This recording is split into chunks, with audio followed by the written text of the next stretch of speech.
you ever wondered if you could make money scrolling on Pinterest? Well, what if I told you every pin you could create could earn you commissions without even needing a big following or tech skills? Let me show you how to turn Pinterest into a simple, passive income step by step into Pinterest affiliate marketing.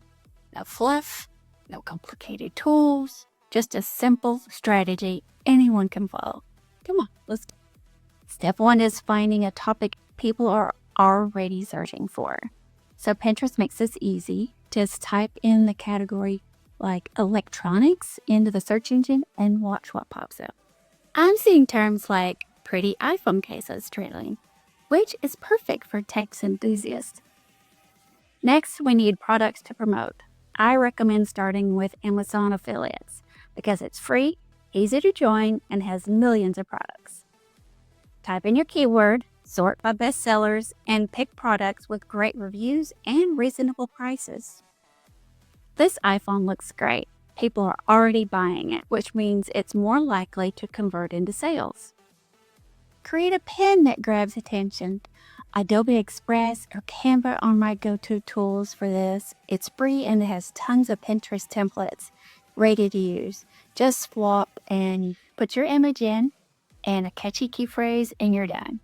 Here's how to do it. Choose a Pinterest template in Adobe Express or Canva. Swap in your product images of the iPhone cases we found here on Amazon and use AI background removal to make your images pop. Add a catchy title and download the pin and upload it straight to Pinterest. And just like that, you've got a professional looking pin ready to go in under 10 minutes. Finally, upload your pin to Pinterest and add your affiliate link. Make sure your description includes keywords like pretty iPhone cases to help your pins get found in searches. And that's it. Your pin is live and ready for start earning commissions. Pinterest affiliate marketing doesn't have to be complicated. With just a little effort each day, you can turn your pins into passive income. Start small, stay consistent, and watch your results grow. If you found this helpful, give it a thumbs up and subscribe for more tips and side hustles, marketing, and making money online. See you in the next video.